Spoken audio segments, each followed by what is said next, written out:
अस्सलाम वालेकुम। Programme night addition में हम आपको खुशामदीद कहते हैं। नाजरीन, मरियम नवाज़ ने आज लाहौर में शहबाज शरीफ और हमजा शहबाज की पेशी के मौके पर एक बार फिर से इस बात की नफ़ी की कि नून लीग जो है ये टूट फूट का शिकार हो रही है। मरियम नवाज़ का कहना था कि नून, शीन और मीम लीग की बातें करने वालों को अब ये पैगाम मिल गया है कि हम सब इकट्ठे हैं।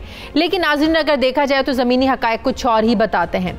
अभिनंदन से मुतालिक साबिक स्पीकर कौमी असम्बली अयाज सादिक का जो बयान आया, उसके बाद नून लीग में अब टूट फूट शुरू हो चुकी है।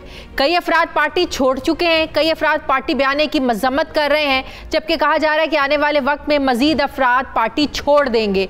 गुज़श्ता हफ्ते कौमी असम्बली के फ्लोर पर अयाज सादिक के बयान के बाद अवामी हल्कों की जानिब से नून लीग पर खूब तनकीद की जा रही है। अयाज सादिक के हल्के NA 129 में अयाज सादिक के खिलाफ ही बैनर्स लगे हुए जो है ना नजर आ रहे हैं, जबकि मुस्लिम लीग नून के रहनुमाओं ने रियासत मुखालिफ बयानात पर खुद को पार्टी क़यादत के मौक़िफ़ से दूर कर लिया। गुज़श्ता रोज़ मुस्लिम लीग नून के रुकने पंजाब असम्बली जहांगीर खानज़ादा, साबिक रुकने कौमी असम्बली मलिक एतबार खान और साबिक MPA शावेज़ खान ने पार्टी क़यादत के हालिया बयानात पर शदीद तनकीद की और इन्हें रियासत मुखालिफ करार दिया। जबकि इससे पहले मुस्लिम लीग नून के सीनियर रहनुमा lieutenant general retired Abdul Qadir Baloch और जलील शरफपुरी पहले ही इस्टेब्लिशमेंट मुखालिफ जो बयानिया है पार्टी का, उस पर क़यादत से इख्तलाफात कर चुके हैं। अब्दुल कादिर बलोच और ओकाड़ा से नून लीग के MN मनसब डोगर ने लीगी क़यादत के इसी बयानी की वजह से पार्टी छोड़ने का ऐलान भी किया है। जबकि हम जानते हैं कि जलील शरफपुरी, रिशाद डाहा और यूनुस अंसारी पहले ही नून लीग से निकाले जा चुके हैं। अब ऐसी सूरत हाल में तज्जिये ये हो रहे हैं कि नून लीग से निकलने वाले अफराद की जो तादाद है ये आने वाले दिनों में मजीद बढ़ेगी, क्योंकि लीगी क़यादत ने इदारों के खिलाफ जो एक बयानिया अपनाया है, इसे ना तो पहले कभी पाकिस्तान में पज़िराई मिली है और ना ही अब मिलती हुई नजर आ रही है और ना ही मिलेगी। जबकि लीगी क़यादत इस मामले पर ज्यादा संजीदगी से गौर करती नजर नहीं आ रही है और साबिक वज़ीर आज़म शाहिद खाकान अब्बासी ये बयानात दे रहे हैं कि जो नून लीग के जमहूरी और आईनी बयानिए का बोझ नहीं उठा सकता वो घर बैठे।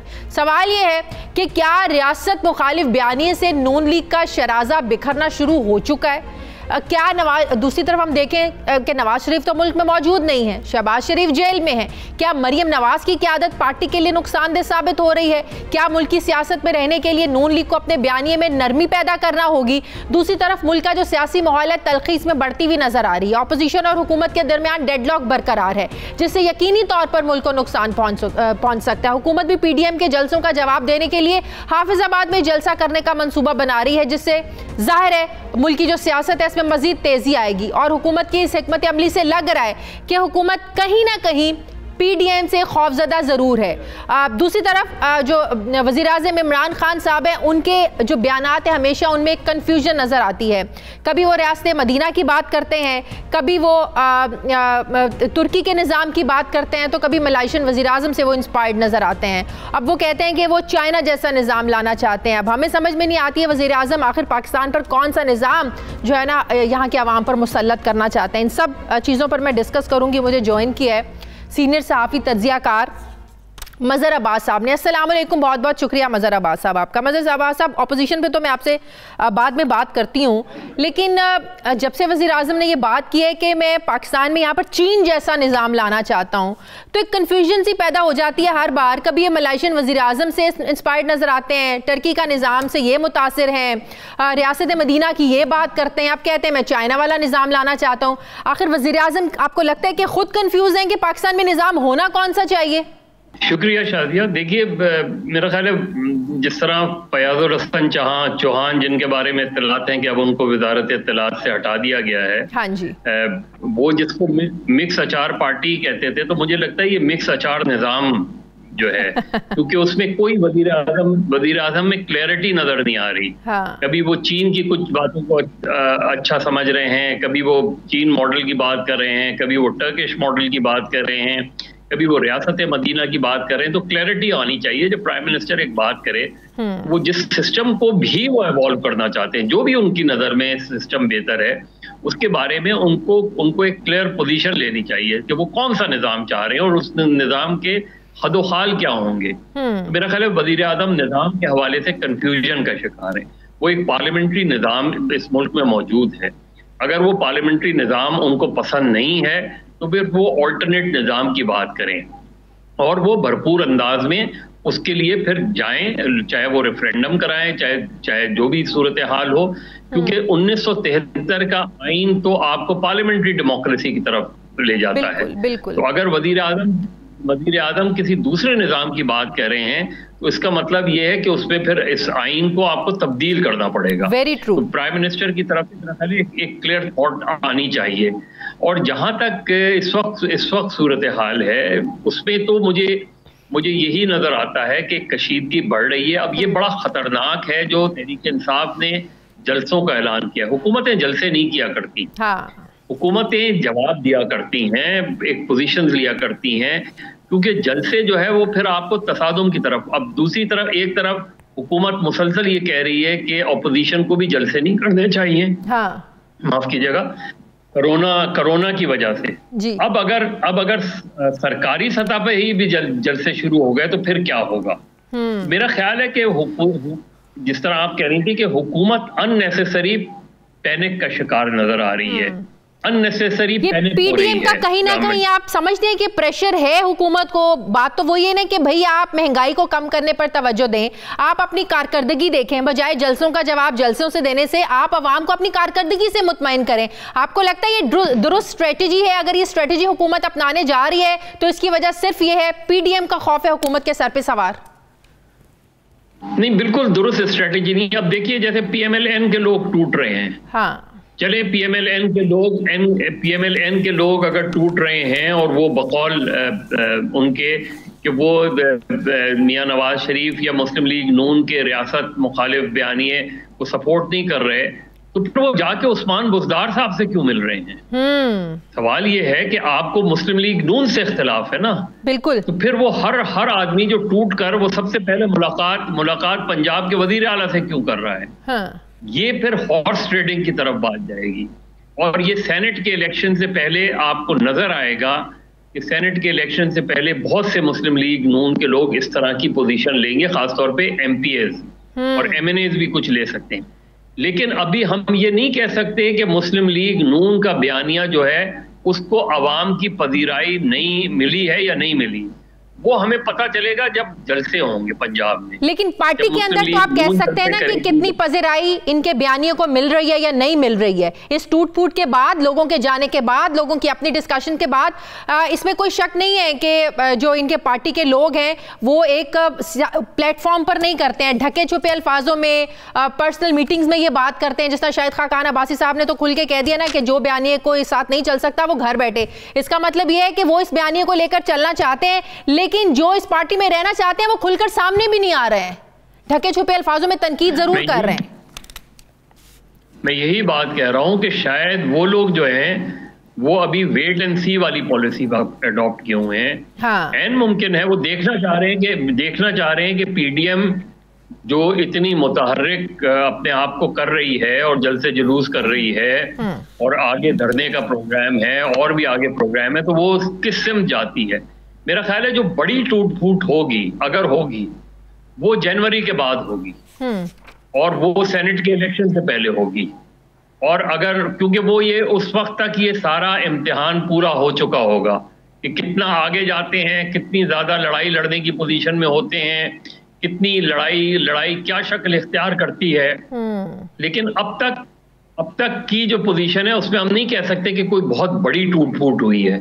देखिए सनाउल्लाह ज़हरी का जो इख्तिलाफ है नवाज शरीफ साहब से या मुस्लिम लीग नून से, ये आज का नहीं है। ये इख्तिलाफ शुरू हुआ था 2013 में और मैं उस मीटिंग के उस वक्त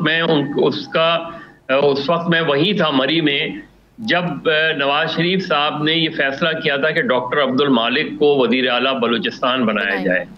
और सनाउल्लाह ज़हरी साहब बहुत ज्यादा नाराज थे। उनको शहबाज शरीफ बल्कि एक अलग कमरे में ले गए थे और उसके बाद ये फॉर्मूला हुआ था कि 2.5 साल जो है वो डॉक्टर अब्दुल मालिक रहेंगे और 2.5 साल सनाउल्लाह ज़हरी रहेंगे। बिल्कुल। तो वो जो इख्तिलाफ है वो आज तक मौजूद है। और अब जो शक्ल इख्तियार की है, क्योंकि अख्तर मैंगल से उनके इख्तिलाफ हैं, वो नहीं चाहते थे कि अख्तर मैंगल जो है जलसे में हों और वो यही सूरत हाल बनी। अब्दुल कादिर बलोच का मामला ज़रा मुख्तलिफ है, उनको जाहिर है जो है वो एक दबाव में भी होंगे। अभी जनरल अब्दुल क़य्यूम भी खामोश है। ऐन मुमकिन है कि एक आध दिन 2-4 दिन में डॉक्टर जनरल अब्दुल क़य्यूम भी कोई पोजीशन ले ले। हाँ। लेकिन अहम बात यह है कि मुस्लिम लीग के जो मरकजी क़यादत है उसके अंदर अभी कोई बहुत बड़े क्रैक्स नहीं आए। तो आपको लगता है कि सेनेट के इलेक्शन से पहले को अनएक्सपेक्टेड सिचुएशन सामने आ सकती है, जिसे हॉर्स ट्रेडिंग का बाद में नाम दिया जाएगा? देखिए, अगर ये इनका जो इस्लामाबाद मार्च है, हाँ। अगर ये नाकाम होता है, हाँ। तो मुस्लिम लीग नून फिर बिखर जाएगी। अगर ये नाकाम होता है, और अगर ये कामयाब होता है तो मुस्लिम लीग नून जो है वो और ज्यादा मजबूत बन के उभरेगी। तो ये बड़ा चैलेंज है ऑपोजिशन के लिए भी और खास तौर पे मुस्लिम लीग नून के लिए। ठीक है, बहुत बहुत सीनियर सहाफ़ी तज्ज़ियाकार मज़हर अब्बास साहब मेरे साथ थे। नाज़रीन, मुझे प्रोग्राम में एक ब्रेक लेनी है। ब्रेक के बाद वज़ीर मुमलिकत बराए माहौलियात तहरीक इंसाफ की रहनुमा ज़रताज गुल साहिबा हमें ज्वाइन करेंगी। वापस आते हैं एक छोटे से वक्फे के बाद।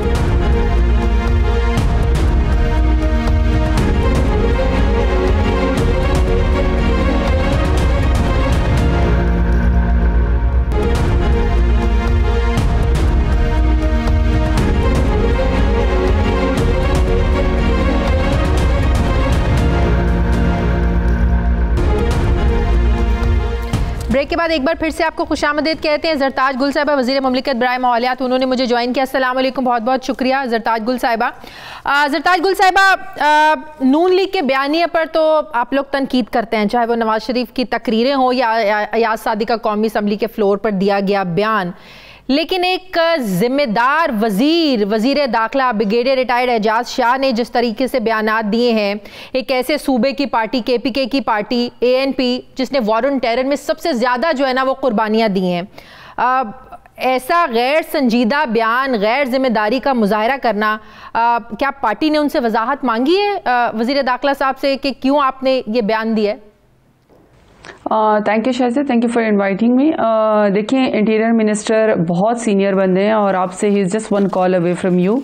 जो उनका रेफरेंस टू द कॉन्टेक्स्ट था या जो उन्होंने जिस रेफरेंस से बात की, मैंने पूरी स्टेटमेंट उनकी नहीं देखी, लेकिन वो आपसे, वो बहुत ही जिम्मेवार शख्स हैं, वो आप और बड़ा एक्सपीरियंस रखते हैं। वो आप उनसे ज़रूर इस पे बात करें।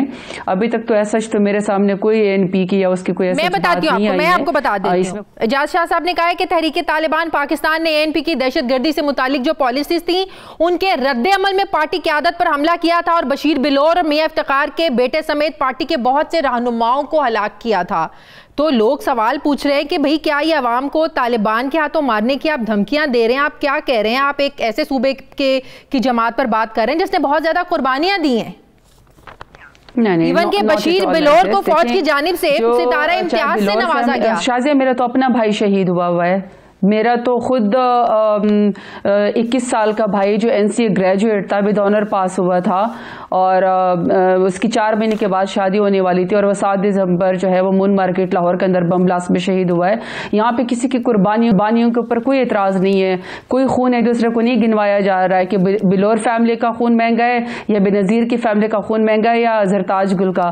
पाकिस्तान में रहने वाले जितने भी लोग हैं शाहजियाँ, इन लोगों ने इस कदर कुर्बानियाँ दी हैं। कभी हम ड्रोन अटैक्स के अंदर मारे गए हैं, कभी मिसाइल के अंदर मारे गए हैं, कभी हम बम ब्लास्ट में शहीद हुए हैं, कभी हम मसाजिद के अंदर, कभी मदारस के आगे, कभी बाजारों में आगे, कभी APS में। यहाँ पे कोई कंपैरिजन नहीं हो रहा, ना ही वज़ीर दाखिला का ऐसा कोई मतलब होगा। मेरा ख्याल है कि इस मुल्क ने जितनी वॉर और टेरर के अंदर और प्रॉक्सीज वॉर में जितनी तकरीबन हर दूसरे घर ने यहाँ पे अपने जवान भाइयों की और बहनों की, बच्चों की और बूढ़ों की लाशें उठाई हैं, फौजियों की लाशें उठाई है। सो आई थिंक मेरे तो एक बहुत सेंसिटिव हिस्सा है। मैं तो शायद इसके ऊपर आपसे इस तरह बात न कर सकूं। He is just one call away from you, और वो बहुत ही एक मंजे हुए वो है, सियासतदान है, he is a very wise man. वो आपको अपना कॉन्टेक्स्ट और रेफरेंस बता सकते कि उनका ऐसा कोई मतलब नहीं था।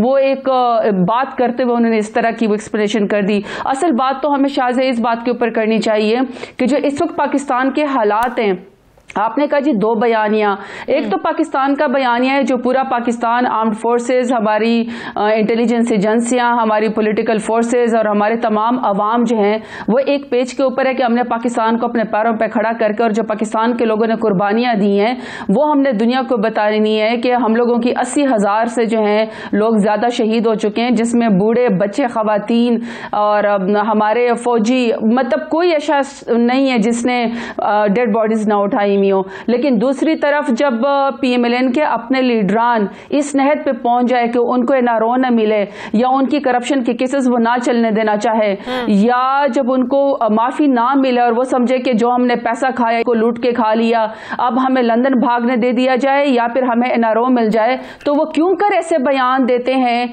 कि जिसकी वजह से जो मुल्क दुश्मन बयानिया हो या एंटी स्टेट बयानिया हो या इंडिया के अंदर शादियाने बना वो की जाए, इसके ऊपर डाले जाए, क्यों ऐसे बयान दे रहे हैं? और अयाज सादिक के बयान पर अगर इंडिया में शादियाने बजाए गए तो इंडिया ने फवाद चौधरी साहब के बयान को भी बहुत ज्यादा तनकीद का, उस बयान को भी बड़ा इस्तेमाल किया उन्होंने। अच्छा देखिए, एक ये होता है कि एक वजीर या कोई पाकिस्तान का रिस्पॉन्सिबल शहरी ये कह रहा है कि हम आपको घर में घुस के मारेंगे। ये एक उसके ऊपर जो हमारी फॉरेन मिनिस्ट्री है उसका प्रॉपर बयान और हमारी आर्म्ड फोर्सेस का प्रॉपर बयान और हमारी फॉरेन मिनिस्ट्री का आ चुका है। लेकिन मैं अयाज सादिक, देखिए अगर अयाज सादिक स्पीकर असेंबली रह चुके हैं, दूसरी दफा यहाँ वो जीत के आए हुए हैं, वो अगर ऐसे बयान देंगे जिसमें वो कह रहे हैं कि जो हमारे 27 फरवरी का जो था उसके अंदर जो हमारी विक्ट्री दुनिया तस्लीम करती है और जिसके अंदर हम लोगों ने इंडिया के पायलट को पकड़ा, जहाज को गिराया, ये बालाकोट के वाकये का जब ये सीक्वेंस हुआ तो तब हमारी विक्ट्री को और हम लोगों ने जब जिस तरीके से हमारी एयरफोर्स ने जिस तरीके से मुकाबला किया, जिस टाइम पे जब प्राइम मिनिस्टर इमरान खान अभिनंदन को वापस करने का आके जिनीवा कन्वेंशन जब कैदियों को वापस करने और कह रहे हैं कि जी हमने मुकाबले किया, हमने गिराया है और हम इससे ज्यादा भी आपके ऊपर स्ट्राइक कर सकते हैं। और आपको डीजी आईएसपीआर का आपको बयान याद होगा, पूरी कौम ने इस फतह को मनाया, दुनिया ने इसको, अगर आप उसको जबरदस्ती नाकामी देना चाहते हैं और आप कहते हैं कि माथे पे पसीना है और आपकी टांगे कांप रही थी, तो मेरा ख्याल है कि ये पाकिस्तान के बयानिया नहीं, ये एंटी पाकिस्तान बयानिया और आप मुल्क दुश्मन लोगों की मदद करें, आप इंडिया की करें और आप उसके ऊपर माफी मांगने को भी तैयार नहीं है, तो आपको मीर जाफर जो है ना की जरूरत नहीं है। अब ये इस दौर के ना मीर जाफर, अयाज सादिक वगैरह शुरू हो चुके हैं। मैं समझती हूँ कि ये बड़ी तकलीफ दे अमल है, इस वक्त पाकिस्तानी कौम ये बर्दाश्त नहीं करी है, बात बहुत आगे चली गई है, जहाँ पे कि बलूचिस्तान को आजाद बहरहाल वजाहत आप लोगों के मुजरा से भी मांगी जा रही है। मौजूदा जरा सिचुएशन पे बात कर लें। पीडीएम का जो इत्तेहाद है जरताज गुल साहिबा, ये तो हुकूमत के खिलाफ है, हुकूमत के खिलाफ अपोजिशन तो एहतजाज कर दी और ये कर रहे हैं, जलसे भी कर रहे हैं। हुकूमत किसके खिलाफ जलसे करने जा रही है? आप लोगों ने भी स्ट्रैटेजी बनाई है, जलसों का जवाब जलसों से आप लोगों ने देना है। हाफजाबाद में आप लोग जलसा करने जा रहे हैं 7 नवंबर को। नहीं, देखिए जो हमारे फॉर एग्जाम्पल अगर प्राइम मिनिस्टर कहीं पर जाते हैं और वो अनाउंस करते हैं कोई package, is a prime minister, वो यूनिवर्सिटी का इफ्तिताह करें, वो कोई डेवलपमेंट के पैकेज दें, या वो जैसे डैम का उन्होंने दिया आमिर बादशाह डैम या उसका जाके वो देखें, या वो गिलगित बल्तिस्तान के जो नेशनल डे है उसकी परेड के ऊपर जाए और उसको प्रोविंस का status they they, that is something else. या फिर जो हमारे कारकुन हैं वो अगर अपनी ओथ सेरेमनी करें वो एक और है। लेकिन इलेक्शन के दिनों में गिलगित बल्तिस्तान में जाकर वजीर आजम की सियासी तकरीर करना, क्या ये कवायद ज़वाबित के खिलाफ नहीं है? देखिए वजीर आजम तो नेशनल डे की परेड के लिए गए थे और प्रोविंस को स्टेटस देने गए थे, जो उनकी दरीना ख्वाहिश है वो तो मेरा ख्याल है कि बड़ा जबरदस्त इकदाम है इसका। तो इलेक्शन कमीशन का तो नेशनल परेड डे से तो अली अमीन गंडापुर साहब किस हैसियत से जा रहे हैं वहां पे? नहीं, वो तो है ही उसके मिनिस्टर, लेकिन फिर ये पिछले पूरे हफ्ते से बिलावल भुट्टो जरदारी साहब जो हैं वो एमएनए नहीं है, वो किस हैसियत में सिंध की गाड़ियां इस्तेमाल करते हुए तो क्या नहीं, ऑपोजिशन में होते हुए तो बिलावल कुछ तो दे तो नहीं सकते, वो कुछ अनाउंस तो नहीं कर सकते, इख्तियारात तो हुकूमत के पास होते हैं। नहीं देखिए शाजिया, फिर पैमाना हमें एक रखना चाहिए, स्टैंडर्ड और मयार हमें एक रखना चाहिए। एक पार्टी का लीडर फिर वो MNA हो, सिंध के अंदर उनकी 12 साल से कंसेक्यूटिव हुकूमत हो, और वो सिंध हुकूमत की गाड़ियां, प्रोटोकॉल की गाड़ियां लेकर जो है उसकी फुटेज मौजूद है। अच्छा, मतलब ऑपोजिशन अगर कुछ गलत कर रही है, हुकूमत ने उसको फॉलो करना है, अपनी समत को दुरुस्त नहीं करना, ऑपोजिशन के पीछे चलना है। अगर ऑपोजिशन कवायद और ज़वाबित की खिलाफ वर्जी कर रही है तो हुकूमत ने भी करनी है। Sindh is not, Shazia Sindh opposition नहीं है। बिलावल भुट्टो जरदारी की 12 साल से कंसेक्यूटिव सिंध के अंदर हुकूमत है। मेरा ख्याल है कि इलेक्शन कमीशन को बैठे हुए ना, जब पूरा NFC अवार्ड लेकर जाते हैं, जब पूरे 18वीं तरमीम के तहत अपना पैसा लेकर जाते हैं, 14 ट्रिलियन के करीब वो सिंध के अंदर पैसे लेकर जा चुके हैं, अरबों खरबों रुपए खाने के बाद भी जब वो सिंध को कुछ भी नहीं दे सके, लड़काना एड्स ज़्यादा हो गया है और बीमारियों की कोई वैक्सीन वहाँ पे नहीं मिलती, कराची गंदज़दा हो गया है, तो मेरा ख्याल में कि वहाँ पे ये तुक नहीं बनता कि हम इनको अपोजिशन कह दें, पार्ट ऑफ द गवर्नमेंट। गुल साहब, बात ये है कि एक तरफ कोरोना के खतरात हुकूमत खुद बता रही है, दूसरी तरफ अगर आप लोग खुद जलसे करेंगे तो फिर क्या मैसेज आएगा? नहीं, हमारे तो आप तमाम SOPs को देख लें, ये जो गिलगित बल्तिस्तान के अंदर जो नेशनल डेटा परेड का उसके अंदर तमाम SOPs को फॉलो किया गया। हम तो तमाम SOPs को फॉलो करते हैं, सब ने मास्क पहने होते हैं और सोशल डिस्टेंसिंग का जो है वो प्रॉपर उसके अंदर फासला रखा जाता है। हमारे तो जारी बात है, प्राइम मिनिस्टर जहाँ पे भी जाएंगे वो SOPs का हमेशा से ख्याल रखते हैं। इस वक्त बजाय जलसों के जवाब में जलसे करने के हुकूमत की कारकर्दगी को आप लोगों को फोकस करना चाहिए, महंगाई को कंट्रोल कैसे करना है इसको फोकस करना चाहिए आप लोगों को, बजाय इसके कि जलसों के जवाब में आप जलसे करें।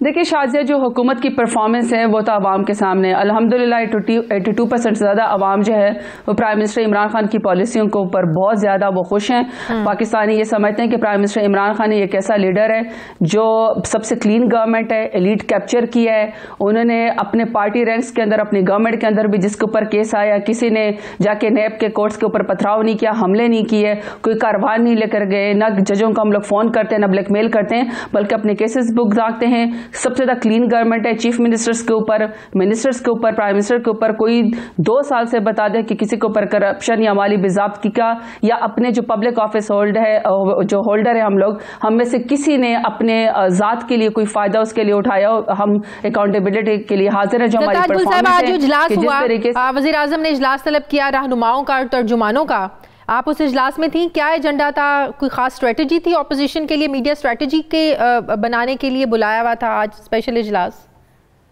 देखिए शाज़िया, इमरजेंसी तो नहीं है, हर वीक पे ही प्राइम मिनिस्टर इमरान खान की जिस तरह हमारी कैबिनेट मीटिंग होती है हर ट्यूसडे को, इसी तरह की स्पोक्स पर्सन की भी मीटिंग होती है। हमारी पार्टी एजेंडा क्या था? डेमोक्रेसी, ऑपोजिशन को कैसे काउंटर करना है, ऑपोजिशन के बयानियों को क्या मीडिया स्ट्रेटजी बनानी है, ये एजेंडा था? मैं वही आपको शाज़िया बताने वाली थी कि प्राइम मिनिस्टर हमेशा अपने तर्जुमानों से भी मिलते हैं, मिनिस्टर से भी मिलते हैं, और ये पहली हुकूमत है जिसमें इंतहाई कमाल की डेमोक्रेसी है, जिसमें तमाम स्पोक्स पर्सन और वज़रा जो हैं वो अपनी बात का बताते हैं, अपने इलाके की चीज़ों का भी बताते हैं, काउंटर स्ट्रेटजीज़ भी बनती हैं।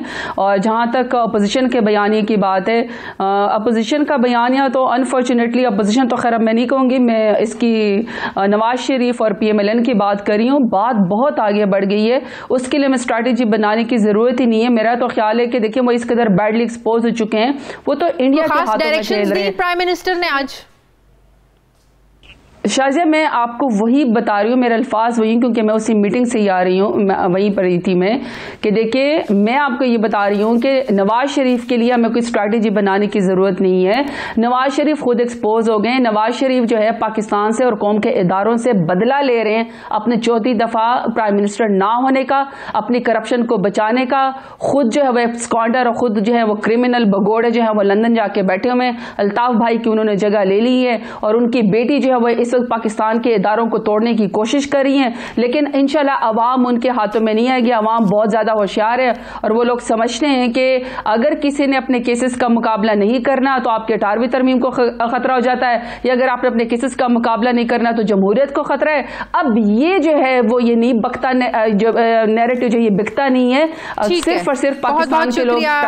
मुमलिकत बराए माहौलियात तहरीक इंसाफ की रहनुमा ज़रताज गुल साहिबा मेरे साथ थी। मुझे प्रोग्राम में नाज़रीन एक ब्रेक लेनी है, वापस आते हैं छोटे से वक्फे के बाद।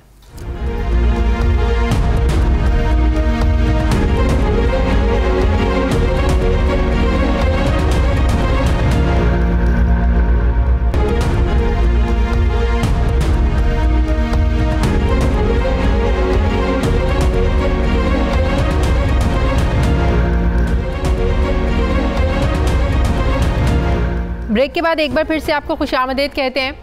नाजरीन, गिलगित बल्तिस्तान को अबूरी सूबा बनाने के फैसले के ऐलान के साथ ही हुकूमत और पाकिस्तान पीपल्स पार्टी के दरमियान अब क्रेडिट लेने की एक नई जो है ना वो जंग का आगाज़ हो गया। गुज़श्ता रोज़ वज़ीर-ए-आज़म इमरान खान ने गिलगित बल्तिस्तान को अबूरी सूबाई हैसियत देने के फैसले का ऐलान किया। वज़ीर-ए-आज़म ने गिलगित बल्तिस्तान की यौम आज़ादी की तकरीब से खिताब किया और कहा कि हमने ये फैसला अक़वाम मुत्तहिदा की सिक्योरिटी काउंसिल की करारदादों को मद्देनज़र रखते हुए किया है। गिलगित बल्तिस्तान को अबूरी सूबाई हैसियत देना यहाँ के लोगों का एक देरीना मुतालिबा था। वज़ीर-ए-आज़म की जानिब से गिलगित बल्तिस्तान को अबूरी सूबाई हैसियत देने के फैसले का ऐलान एक ऐसे वक्त में किया गया है जब 15 नवंबर को गिलगित बल्तिस्तान की सूबाई असम्बली के इंतखाबात होने जा रहे हैं, जिसमें मुल्क की बड़ी सियासी जमातें इन इंतखाबात में भरपूर हिस्सा ले रही हैं। आज गज़न में जलसा अवाम से खिताब करते हुए बिलावल भुट्टो जरदारी ने कहा कि वज़ीर-ए-आज़म ये कहते हैं कि सोचता हूँ कि गिलगित बल्तिस्तान को सूबा दे दें। अपनी बात पर सच्चे हो तो हमारे मंशूर को कॉपी पेस्ट करके अपना मंशूर बना लें। गिलगित बल्तिस्तान के अवाम के मुतालिबात हमने 2018 के अपने मंशूर में शामिल किए थे। गिलगित बल्तिस्तान के अवाम को सूबा, विफाक में नुमाइंदगी, कौमी असम्बली में रुकनियत और सेनेटर्स चाहिए और इस मुल्क के वज़ीर-ए-आज़म को मुंतखब करने के लिए गिलगित बल्तिस्तान के अवाम को वोट का हक हासिल होना चाहिए। इसलिए पाकिस्तान पीपल्स पार्टी को 2/3 अक्सरियत से जितवाना है ताकि पूरी दुनिया को बताएंगे कि गिलगित बल्तिस्तान को सूबा देना पड़ेगा। वज़ीर-ए-आज़म के दौरे गिलगित बल्तिस्तान और अबूरी सूबाई हैसियत देने के ऐलान पर अपोजिशन जमातें ये समझती हैं कि वज़ीर-ए-आज़म ने अबूरी सूबे का ऐलान करके सूबाई असम्बली के जो इंतखाबात हैं इस पर असरअंदाज होने की कोशिश की है। पीपल्स पार्टी तो इलेक्शन कमीशन से ये शिकवा करती हुई नजर आ रही है कि इमरान खान का गिलगित बल्तिस्तान जाना और वहाँ पर जाके सियासी तकरीर करना इंतखाबी कवायद की खिलाफ वर्जी है। वज़ीर-ए-आज़म के इस गैर कानूनी अमल का नोटिस क्यों नहीं लिया गया? यह अलग बात है कि खुद बिलावल भुट्टो जरदारी इंतखाबी मुहिम के दौरान वफाकी हुकूमत को शदीद तनकीद का निशाना बना रहे हैं, मगर वज़ीर-ए-आज़म की जानिब से जवाबी तकरीर पीपल्स पार्टी को कबूल नहीं है। एक तरफ बज़ाहिर तमाम बड़ी सियासी जमातें गिलगित बल्तिस्तान को अबूरी सूबा बनाने की हिमायत कर रही हैं, मगर दूसरी तरफ गिलगित बल्तिस्तान की हैसियत को तब्दील करने के हवाले से बाज़ हल्कों की जानिब से संजीदा सवालात, एतराज़ात उठाए जा रहे हैं। आज़ाद कश्मीर के वज़ीर-ए-आज़म राजा फारूक हैदर ने तो गिलगित बल्तिस्तान को अबूरी हैसियत देने का ऐलान तो जो किया गया था वज़ीर-ए-आज़म की तरफ से इसको मुस्तरद किया। राजा फारूक हैदर के मुताबिक इमरान खान की तकरीर से मोदी खुश हुआ। गिलगित बल्तिस्तान कश्मीर का हिस्सा था और रहेगा। फैसला गिलगित बल्तिस्तान के अवाम की मर्जी के मुताबिक होना चाहिए। उन्होंने कहा कि रेफरेंडम वही होगा जो अक़वाम मुत्तहिदा की ज़ेरे निगरानी होगा। गिलगित बल्तिस्तान को सूबा बनाना सियासी नहीं, एक सिक्योरिटी इशू है।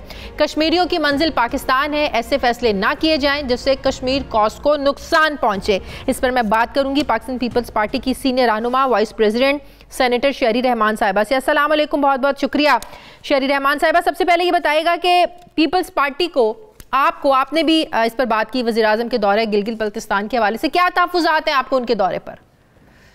जी, हमने इलेक्शन कमीशन को वाज़े तौर पर तहरीरी अपना ऑब्जेक्शन, उसको शदीद ऑब्जेक्शन जो है वो हमने दर्ज करा दिया है और फिर गिलगित बल्तिस्तान में चीफ कोर्ट में भी पिटिशन जमा करवा दी है, क्योंकि ये इलेक्शन जो कानून है 2017 का उसके ऐन मुखालिफ है और इसके बरक्स है और उसकी खुली खिलाफ वर्जी में है।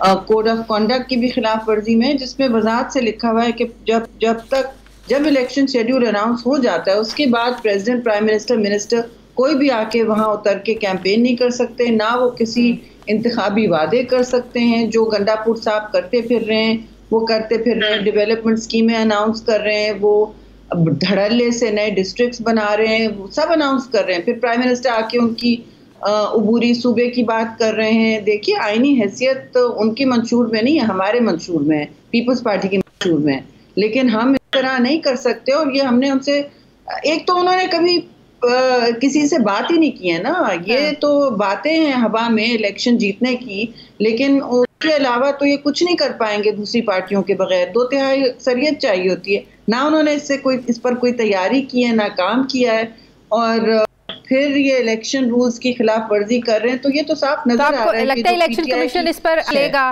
वो देखें क्या होता है, इसकी क्या हैसियत होती है सिलेक्शन की, और क्या इनको, मेरी तो ख्याल में इन सबको जो गंडापुर कर रहे हैं उनको तो उनके साथ जिस कंस्टिट्यूंसी में गए वहाँ भी सवालिया निशान उठ जाता है। फिर इतना बड़ा वादा कर देना कि हम आईनी हैसियत बदल रहे हैं, जो आपके मंशूर में नहीं है, हमारे मंशूर में, और फिर आप करें रियासत, फेडरल गवर्नमेंट नहीं कर सकती है, क्योंकि सारी गिलगित बल्तिस्तान और AJK के भी सिचुएशन ये है कि ये फेडरल काउंसिल जो उनकी होती है। तो वफाकी हुकूमत सूबा बनाने का ऐलान किया पाकिस्तान पीपल्स पार्टी, ऐसी किसी आईनी तरमीम में हुकूमत का साथ देगी? आप लोगों के तो वाज़ेह मंशूर में है ना। आप तो हमारा मंशूर खोल लेना।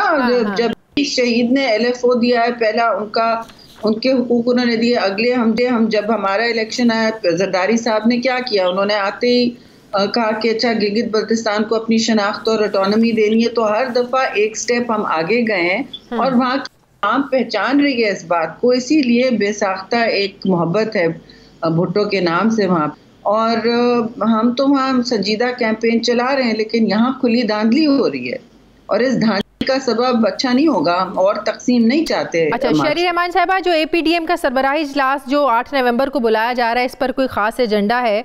क्योंकि खासकर अयाज सादिक के बयान के बाद जिस तरीके से नून लीग का जो बयानिया लेकर चल रही है, बड़े सवालात उठ रहे हैं, और ख़ासतौर पीपल्स पार्टी के हवाले से कि शायद पीपल्स पार्टी इस तरह के बयानिए का बोझ नहीं उठा सकती, चाहे वो नवाज शरीफ की तकरीरें हो इस्टेब्लिशमेंट के खिलाफ, इदारों के खिलाफ, या अयाज सादिक का बयान हो।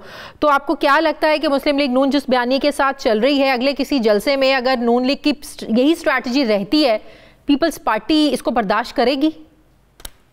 देखिए, बर्दाश्त ना बर्दाश्त करने की बात नहीं है। इसमें सूरत हाल ये है कि हर पार्टी, इसमें 11 पार्टीज हैं, बहुत सी पार्टीज एक दूसरे के खिलाफ इलेक्शन भी लड़ती हैं, हम भी लड़ते हैं, नजरियाती बहुत हमारे इख्तिलाफ आते हैं। कॉमन मिनिमम एजेंडा की बात की गई है, उस पर जो अवाम ने हमें पैगाम दिया है कि अगर आप लोग नहीं निकलेंगे तो हम आपसे आगे होंगे, लीडर के बगैर हम निकल पड़ेंगे। क्यों इस कमर तोड़ महंगाई है, जो मुल्क में एक अजीब व गरीब सूरत हाल, बहरानी कैफियत बन रही है। चाहे आप डेट ले लें, आप जो इस वक्त कितना हो चुका है, 26,000 अरब हो गया है, जिसकी वजह से दबाव पड़ रहा है बहुत रुपए पे भी और इन्फ्लेशन पर भी। और आप देखें कि आटे का बहरान है, जिस चीज़ का, बिजली का देख लें, पोलियो का देख लें, जो चीज़ का आप नाम लें उसका बहरान है, बहरानी कैफियत है मुल्क पे।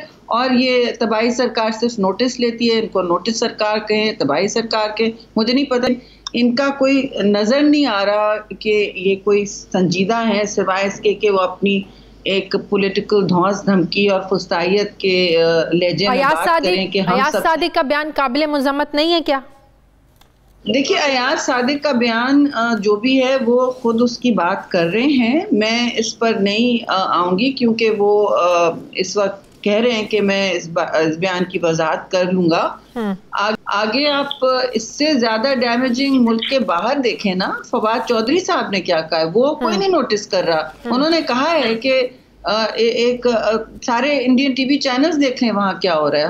हमें तोहमत लगाई जाती है ना कि आप इंडियन का और इंडिया का बयानिया लेके बैठे, देखें इंडियन चैनल्स पे क्या चल रहा है, ब्लैक लिस्ट और ग्रे लिस्ट की और FATF की क्या बात हो रही है। ये फवाद चौधरी का बयान चल रहा है, वहाँ अयाज सादिक का बयान नहीं चल रहा। ये चल रहा है कि हमने पुलवामा में जाके घुस के मारा, फिर ऊंच नीच के जी हमने शायद बोला नहीं बोला। इस तरह की बातें आप कैसे कर रहे हैं, जब हमने सारी जिंदगी गुजार ली ये कहते हुए कि हम दहशतगर्दी में नहीं यकीन करते, हम नहीं इस तरह की सरपरस्ती कर रहे हैं ग्रुप्स की। मिलिटेंसी अगर खित्ते में है तो वो हमारे हाथ से नहीं हो रही, और हलकान है कटहरे में रह के खड़े होके एक तरफ के अभिनंदन को खुद वापस भेजते हैं और फिर कहते हैं कि हमने घुस के वहां मारा है। तो आप बताएं कौन गद्दार है कौन नहीं है। मैं फिर भी कहूंगी कि मैं किसी की शख्सियत पर नहीं उंगली उठाती, और मैं कोई नहीं होती हूँ, ना आप होती है ना प्राइम मिनिस्टर, कि किसी के ऊपर गद्दारी के सर्टिफिकेट देते फिरे। अपोजिशन का मतलब अपोजिशन होता है, ये नहीं होता कि आप जो बोले मेरा बयानिया नहीं है तो आप गद्दार हैं, मेरा बयानिया नहीं तो आप मुल्क दुश्मन है, मेरा बयानिया नहीं है तो आप हरीफ नहीं। लेकिन अजीब व गरीब कुछ एक और मखलूक हैं जिनको हम किसी और इंसाफ के तराजू से देखें। इस तरह नहीं होगा जी, इस तरह ना हो सकता है ना। और ये अपने पाकिस्तान को बड़े खतरनाक नहज तक ले जा रहे हैं, ये भूल गए हैं कि ये इनके हाथ में हुकूमत है और हुकूमत चलाना आप क्या समझती हैं? ऑपोजिशन के जलसों के जवाब में हुकूमत के जलसे करना ये PDM का खौफ है, बजाय इसके कि हुकूमत को अपनी कारकर्दगी की तरफ जो है ना वो तवज्जो देनी चाहिए, महंगाई कंट्रोल करने पर तवज्जो देनी चाहिए। ऑपोजिशन के जलसों के जवाब में जलसे, आपको क्या लगता है कि हुकूमत वाकई खौफजदा है? बज़ाहिर तो कहते हैं कि हमें तो कोई फर्क ही नहीं पड़ता। मुझे ये अजीब और गरीब बात लग रही है कि बजाय इसके कि ये हुकूमत संभालें और मतलब आटे का बहरान कभी दरामद करते हैं कभी बरामद करते हैं, कहते हैं हमें पता नहीं क्या हो रहा है, भाई होर्डिंग हो रही है, आपके दोस्त हजरात की मिले हैं, कभी शुगर में हो रहा है, कभी, और वो जो इसमें सामने आता है नाम, वो आराम से मुल्क से बाहर चले जाते हैं। तो जाहिर है दो कानून तो चल रहे हैं पाकिस्तान में, चाहे वो नैब हो कुछ भी हो। और दूसरी बात है कि हुकूमत जो होती है वो तो इस्तेकाम की कोशिश करती है। हमारे सामने जब लॉन्ग मार्च होता है हम कहते हैं जी ठीक है, हम मैनेज करते हैं कि कोई ऊंच नीच हो, कोई गमला ना टूटे, कुछ ना हो, और कोई इस तरह सिविल अनरेस्ट ना हो, शहरियों को तकलीफ ना हो। और हम तो फिर रूह अफ़ज़ा का ट्रक भेजते हैं, मेडिकल एड प्रोवाइड करते हैं। दिस इज हाउ, ये हुकूमत का काम है। हुकूमत क्या कर रही है इस वक्त? उल्टे वो जलसे कर रही है, ये कंटेनर से नहीं हो रहे हैं और ये पाकिस्तान को नहीं चला सकते। I am sorry. बहुत बहुत शुक्रिया, बहुत शुक्रिया vice president Pakistan Peoples Party senator Sherry Rehman साहिबा मेरे साथ ही। नाज़रीन, अब मुझे ज्वाइन किया साबिक secretary election commission Kanwar Dilshad साहब ने। अस्सलाम वालेकुम, बहुत बहुत शुक्रिया कंवर दिलशाद साहब। कंवर दिलशाद साहब, यौम आज़ादी की तकरीब गिलगित बल्तिस्तान की, वहाँ गए वज़ीर आज़म, तकरीब से ख़िताब किया, गिलगित बल्तिस्तान को अबूरी सूबा बनाने का उन्होंने जो है ना वो ऐलान किया। पाकिस्तान पीपल्स पार्टी कह रही है, अपोजिशन कह रही है ये इलेक्शन के जो क़वाइद व ज़वाबित व उसूल हैं उनकी खिलाफ वर्जी है। लेकिन हुकूमत कह रही है भाई वहाँ यौम आज़ादी की तकरीब थी तो वज़ीर आज़म जा सकते हैं। लेकिन ज़रा इस बात को क्लियर कीजिएगा कि इलेक्शंस के दिनों में वज़ीर आज़म का वहाँ पर जाना क्या दुरुस्त था? असूली तौर पर बात यह है कि गिलगित बल्तिस्तान का जो इलेक्शन कमीशन है वो एक बिल्कुल अलहदा इलेक्शन कमीशन है जो उनके स्टेट के नाम से बना हुआ है। हाँ। वो इंतहाई कमजोर इदारा है, बराए नाम इदारा है। उसका नाम तो रखा गया election commission of Gilgit Baltistan, लेकिन उनको ना अपने इख्तियारात को क्या पता है, ना उनको ज़ाब्ता इखलाक का कुछ पता है। अब अगर प्राइम मिनिस्टर साहब वहाँ गए हैं, इसके साथ साथ ये देखें कि भाई बिलावल जरदारी साहब भी वहाँ 15 दिन से 10 दिन से बकाया जेल से जुलूस निकाल रहे हैं। वो भी एक सिंध गवर्नमेंट के नुमाइंदा हैं, सिंध में उनकी हुकूमत है।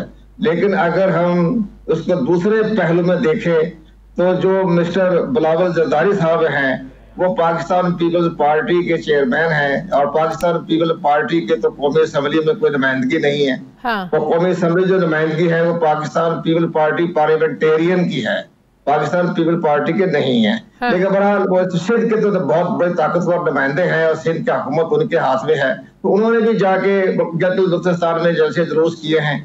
उसके साथ साथ इसका मतलब है बिलावल भुट्टो जो जाकर वहां पर जलसे कर रहे हैं और सियासी तकरीरें वहां पर होगी है, वो भी कवायद और ज़वाबित की खिलाफ वर्जी है। वो भी खिलाफ ही है ना। अब इलेक्शन कमीशन तो बड़ा नाम ही है ना, पाकिस्तान का जो इलेक्शन कमीशन तो बहुत ताकतवर है, वो तो बकायदा एक्शन भी ले लेता, नोटिस भी ले लेता। लेकिन अगर देखा जाए तो इख्तियारात तो हुकूमत के पास होते हैं ना, ऑपोजिशन के पास तो देने के लिए वहाँ पे कुछ भी नहीं है ना। ऑपोजिशन तो कुछ नहीं दे सकती, ना तरक्याती मंसूबों का वहाँ ऐलान कर सकती है, ना दे सकती है। ये चीजें तो आप देखें ना, अली अमीन गंडापुर भी वहाँ जा रहे हैं, वफाकी वजीर की हैसियत से। आप नहीं समझते कि उनको भी वहाँ पे नहीं जाना चाहिए? असूली तौर पर अब्दुल्ला गंडापुर को नहीं जाना चाहिए, और ये जिम्मेदारी थी केयर टेकर प्राइम मिनिस्टर की कि वो उनको नोटिस जारी करता या उनको अपने गिलगित बल्तिस्तान की रियासत से बाहर निकाल देता। लेकिन उन्होंने वो भी खामोशी में इख्तियार की हुई है। प्राइम मिनिस्टर साहब का चले एहतराम कर लेते हैं कि वो वहाँ एक यौम आज़ादी के नाम से वो चले गए, लेकिन जो उनके जो वज़रा हैं वफाकी वज़रा, उनका जाना दुरुस्त नहीं है। एक और सबसे बड़ी अहम बात ये हो रही है कि PDP जो पाकिस्तान डेमोक्रेटिक मूवमेंट में भी गिलगित बल्तिस्तान को एक अबूरी सूबा बनाने के बारे में इख्तिलाफात हैं। हाँ। अब आप ये देखें कि आप मौलाना फजल रहमान साहब ने कराची में, कोयटा में, जहां जहां वो तकरीरें की हैं, वो उन्होंने ये कहा है कि गिलगित बल्तिस्तान को हम सूबा नहीं बनने देंगे क्योंकि ये आजाद कश्मीर का हिस्सा है और पूरी रियासत का हिस्सा है। तो ये यहाँ भी इख्तिलाफात पाए जाते हैं। पाकिस्तान डेमोक्रेटिक मूवमेंट में भी नवाज शरीफ का जो है लहजा वो भी मुख्तलिफ है। अब देखा आजाद कश्मीर के जो मौजूदा वजीर आजम है पीपल्स पार्टी का मौकिफ कुछ और है। वो कहते हैं ये तो हमारे मंशूर का हिस्सा था, सूबा बनाने का फैसला तो हमारा था। भुट्टो ने बात की थी इसकी, वो कुछ और क्रेडिट लेने की बात नहीं की थी। भुट्टो साहब को हम जानते हैं, मैं उसमें मिनिस्ट्री ऑफ इंफॉर्मेशन में बताया, भुट्टो साहब ने कभी गिलगित बल्तिस्तान के बारे में बात नहीं की थी। उस वक्त गिलगित बल्तिस्तान एक जहर है, एक अपना फाटा की हैसियत रखता था और पाकिस्तान का हिस्सा नहीं था। लेकिन ये जो आसिफ जरदारी को जाता है, बिल्कुल का मामला है कि उन्होंने जब 2009 में जो आइन में तरमीम करके उसको एक ऑटोनॉमी दी गई और वहाँ एक कौंसिल बना दी, वज़ीर आज़म बना दिया, गवर्नर का तकर्रुर कर दिया, तो ये तो क्रेडिट जाता है आसिफ जरदारी को। लेकिन जहां तक इसको सूबा बनाने का मामला है, ये बड़ा सीरियस मसला है। इसके लिए आर्टिकल 1 जो है हमारा पाकिस्तान जो फेडरेशन की अलामत है, वहदत की अलामत है, आर्टिकल 1 जिसमें चारों सूबों का भी जिक्र है, कश्मीर का भी जिक्र है, गिलगित बल्तिस्तान का भी, उसको वहां से तरमीम करनी पड़ेगी। हाँ। जब वहां से तरमीम करेंगे तब जाके वो प्रोविजनल सूबा बनाए, अबूरी बनाए, परमानेंट बनाए, मुश्किल बनाए, वो सारा उसकी जो ताकत है वो आइन के आर्टिकल 1 में है। अब उसके लिए जाहिर है कि पाकिस्तान जो कायदा जो मूवमेंट आएगी, बिल में तरमीम आएगी, आइन में तरमीम आएगी, तो 2/3 अक्सरियत चाहिए, 2/3 मेजॉरिटी।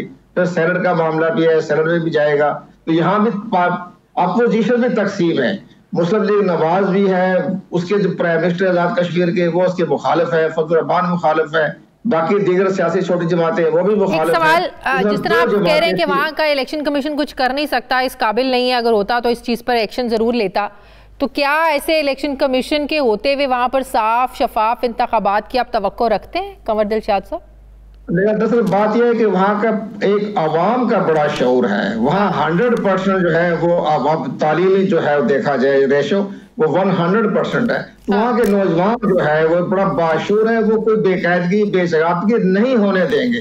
और वहाँ की जो एडमिनिस्ट्रेशन है, ब्यूरोक्रेसी है, वो भी कभी भी किसी हुकूमत के इशारे पे आकर किसी किस्म की धांधली करने की मुरतकब नहीं होगी। और बड़ा सूबा एक अलग मामला उनका है इस लिहाज से, तो ये धांधली का तस्वर आप नहीं होगा वहाँ। लेकिन बहरहाल एक नजर ये आ रहा है कि एक वहाँ एक मखलूत गवर्नमेंट बनेगी गिलगित बल्तिस्तान में। जब भी गवर्नमेंट बनेगी तमाम जमातें मिलकर बनाएगी, एक पार्टी जो है वो मेजॉरिटी नहीं ले जा सकेगी। हालात ही उसके ऐसे हैं, इस वहाँ के शोर बहुत है अवाम के अंदर, पब्लिक के अंदर, अवाम खासकर नौजवान तबके के अंदर। सही, बहुत बहुत साबिक secretary election commission Kanwar Dilshad साहब मेरे साथ हैं। नाज़रीन, मुझे प्रोग्राम में एक ब्रेक लेनी है, वापस आते हैं छोटे से वक्फे के बाद।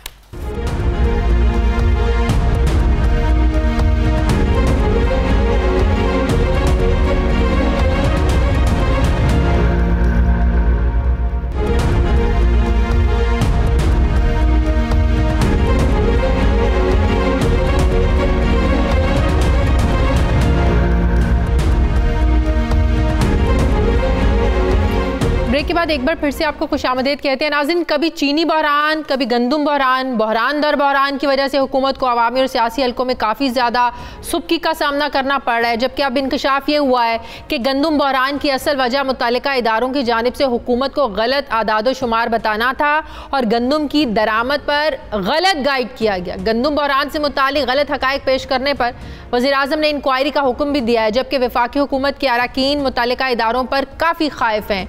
ज़राए का दावा है कि आलमी मार्केट में गंदम के निर्ख कम होने के बावजूद वजारत नेशनल फूड सिक्योरिटी ने गंदम दरामद नहीं की, जिसके नतीजे में कौमी खजाने और आवाम को अरबों रुपए का इजाफी बोझ जो है ना वो आज भी बर्दाश्त करना पड़ा है। सिर्फ यही नहीं बल्कि मुख्तलिफ ममालिक से लाखों टन गंदम पाकिस्तान लाने के लिए कवायद और ज़वाबित के मुताबिक पाकिस्तान नेशनल शिपिंग कॉरपोरेशन को पहला हक भी नहीं दिया गया। ज़राए से मिलने के वाली इत्तलात के मुताबिक काबीना कमेटी बराए तवानाई और ECC के फैसलों पर काबीना अरकान ने सख्त बरहमी का इजहार करते हुए फैसलों की तौसीक करने से इनकार किया है और काबीना अरकान ने मुख्तलिफ फैसलों की तौसीक करने से पहले मुतल्लिका समरियां भी तलब की हैं, जबकि वफाकी काबीना ने वजारत नेशनल फूड सिक्योरिटी से गंदम की पैदावार और दरामद से मुतालिक गलत आदाद शुमार पेश करने पर बरहमी का इजहार करते हुए खुसूसी रिपोर्ट भी तलब की है, जिसमें बताया जाएगा कि गंदम की दरामद करने का हदफ अचानक 29 लाख टन कैसे पहुंचा, क्यों पहुंचा, इसकी वजूहात क्या थी। मैं बात करूंगी इस्लामाबाद के ब्यूरो चीफ सुहेल इकबाल भट्टी ने मुझे ज्वाइन किया। अस्सलाम वालेकुम, बहुत बहुत शुक्रिया सुहेल आपका। सुहेल, किन लोगों की वजह से आज ये नुकसान उठाना पड़ रहा है? फिर गंदम भी जो है ना वो महंगी खरीदनी पड़ी, जब आलमी मार्केट में गंदम सस्ती थी उस वक्त हम लोगों ने इंपोर्ट नहीं की, बाद में ये फैसला किया। किन लोगों की वजह से जो है ना ये नुकसान उठाना पड़ा, किन्होंने गलत आदाद शुमार दिए? शादी, देखिए, पाकिस्तान तहरीक इंसाफ के दौर हुकूमत में गवर्नर साहब कहें या उनके मुतल्लिका वजारतों की और उनके मातहत इदारों की नाकिस कारकर्दगी की वजह से इस मुल्क की आवाम उसका खमियाजा भुगत रहे हैं। कौमी ख़जाने के ऊपर अरबों रुपए का बोझ पड़ रहा है। लेकिन एक मामला जो गंदम के बहरान से मुतल्लिक है, उसके अंदर कुछ ऐसे हक़ाइक़ आज हम अपने नाज़रीन के साथ शेयर कर रहे हैं जो इस वक्त वफाकी काबीना के सामने और प्राइम मिनिस्टर इमरान खान साहब के सामने पेश किए जा चुके हैं। दो मामलात हैं, बहुत संगीन है। पहला मामला यह है कि जो गंदम का बहरान पैदा हुआ उसकी वजूहात क्या थी और उसको हल करने के लिए जो इक़दामात लिए गए उसके अंदर भी फिर परले दर्जे की नालायकी का मुजाहरा किया गया। नाइट एडिशन को मसूल होने वाले दस्तावेज के मुताबिक अब वफाकी काबीना के अरकान ने यह आवाज़ उठा दी है कि हमें बताया जाए कि हमें दिसंबर 2019 तक हम क्यों गंदम एक्सपोर्ट करते रहे, सब्सिडी भी खजाने से देकर, क्यों हमें गुमराह किया गया, क्यों हमें गलत अदाद शुमार पेश किए गए। उसके बाद ये किल्लत पैदा हुई। किल्लत जैसे ही पैदा हुई अप्रैल 2020 में प्राइम मिनिस्टर इमरान खान साहब और उनकी कैबिनेट ने डिसाइड किया कि हमें हंगामी बुनियादों के ऊपर गंदम दरामद करनी है ताकि आटे की कीमत मार्केट में ना बढ़े। और ट्रेडिंग कॉर्पोरेशन ऑफ पाकिस्तान को वजारत नेशनल फूड सिक्योरिटी से कहा गया कि आपको तमाम कवायद ज़ाबित की छूट है, पेपर रूल से छूट है, आप टेंडर करें या ना करें, जिससे मर्जी जाएं, सस्ती तरीन गंदम ला सकते जाएं और डायरेक्ट निगोशिएशन करके ले आएं। लेकिन उसके बावजूद अप्रैल में डायरेक्शन दी गई और गंदम की पहली शिपमेंट पहुंची सितंबर 2020 में। प्राइम मिनिस्टर ने इस मामले के ऊपर भी बरहमी का इजहार किया है।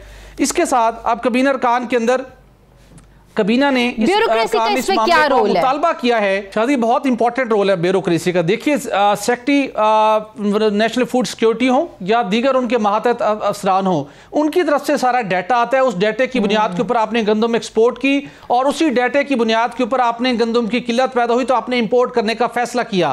पहले कहा गया कि हम 12 लाख से 14 लाख टन कर लें तो सूरत हाल बेहतर हो जाएगी, फिर कहा गया 18 लाख टन करना होगी। अब पता चला है कि हमें 29 लाख टन जनवरी 2021 तक गंदम इंपोर्ट करनी है, जिसके ऊपर 100 अरब रुपए से ज्यादा का लागत आएगी तमाम ड्यूटीज और टैक्स छोड़ने के बाद।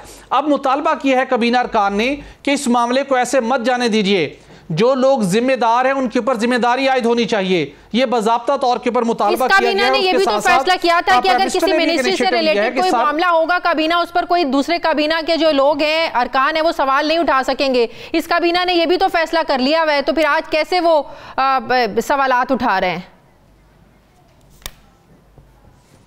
लेकिन वो इसलिए उठा रहे हैं कि लकीली ये मामला स्टिल कैबिनेट के प्रीव्यू में है, वो बाहर खुद उसका फैसला नहीं कर सकते और काबीना अरकान ने अवामी मफाद के अंदर, कौमी मफाद के अंदर उन्होंने सवाल उठाना है। यही वजह है कि प्राइम मिनिस्टर ने 3 हफ्तों के अंदर रिपोर्ट मांगी है कि गंदम और आटे की समेत चीनी की मजीद कीमत ना बढ़े, क्या स्ट्रेटजी है, 3 हफ्तों में रिपोर्ट दी जाए। लेकिन कहीं उल्टा ही ना हो जाए, वज़ीर-ए-आज़म जिस चीज़ का नोटिस लेते हैं वो कीमत हमेशा बढ़ जाती है या गायब हो जाती है, मार्केट से गायब हो जाती है या बढ़ जाती है। अब फिर कहीं उल्टा ना हो जाए।